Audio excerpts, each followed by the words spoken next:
Greetings, church family. Thank you for joining us for another edition of Faces from the Mount. I'm your host, Jordan James. With Black History Month being in full swing, we wanted to take an opportunity to highlight those who are making a significant impact in our community. And what better way to do that than having one of our very own from our church, Mr. Vincent Baker, an entrepreneur, real estate owner, community leader. Mr. Baker, thank you so much for being here today. So briefly, just reflect on some of the businesses that you have. So I own American Sign Design, which is a full-service graphic company, and I own American Customs, which is a used car dealership, and I also own the Jive in Turkey, which is a food truck that we have. And I understand that you also have a long-standing partnership with Mount Zion. How did that come about, and what's the extent of that? So in 2014, I got married at Mount Zion, and we decorated the church with a lot of custom things. And the wedding ministry and the wedding planners saw the custom work I done and asked who done it. I said we done it ourselves in our own shop. And from there, we started with the relationship with Mount Zion and doing some printing. So, Mr. Vincent, I understand that your business played an important role in designing the base for the U.S. Colored Troop statue in the heart of Franklin. Just reflect on how that came about.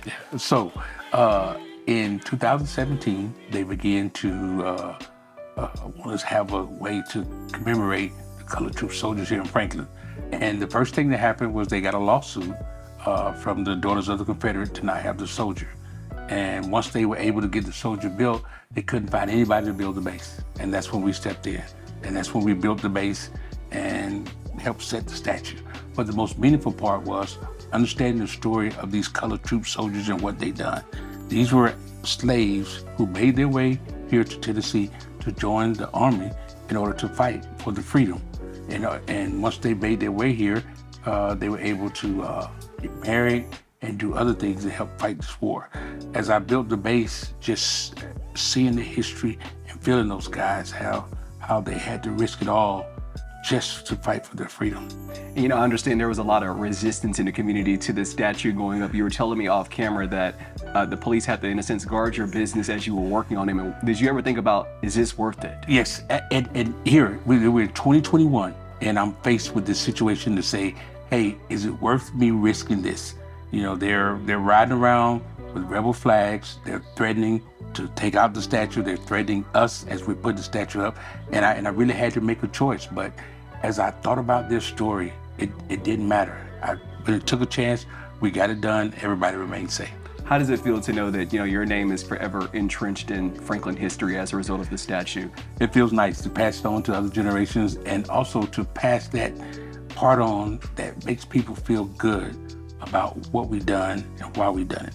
And also, I know you touched on previously about you want African Americans to take a hard look at that statue to understand the contributions that we did in the war and things of that nature. Yes, because we often get the story of the civil rights movement and the things that happened in the 60s, but we don't often share in that history. We celebrate Juneteenth, but we don't understand how many African American soldiers risked their lives, you know, just to fight in that same war to get our freedom. And, you know, as I touched on, you are very involved in the community, and a big part of the things that you do is mentorship. How did that come about, and why is it so important to you to try to reach the next generation?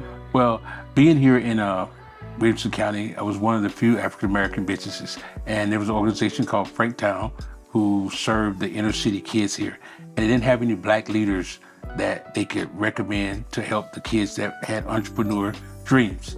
And I ended up joining the board. And once I joined the board, I would mentor all of the kids that wanted to have entrepreneur aspirations. And I mean, what's one piece of advice that you would give folks about the importance of, you know, mentoring and, like I said, trying to reach that next generation? Yeah, so it was easy for me because I thought about all the people that helped me along the way as I became an entrepreneur and built my businesses. And that was led me to want to give back and to give to other people. And it just came so easy. So gratifying just to know that you can assist somebody in fulfilling their dreams. Mm-hmm. And I guess, you know, talk to us about, you know, how can folks stay connected with your business, support your business, and things of that nature? So I'm in Franklin. Our company's called American Sign Design. Our website is asdtn.com, and you can just look us up online. All right. Well, thank you, Mr. Baker. Well, that's going to do it for this edition of Faces from the Mount. I hope that it left you feeling inspired, and thanks so much for tuning in, and have a great week.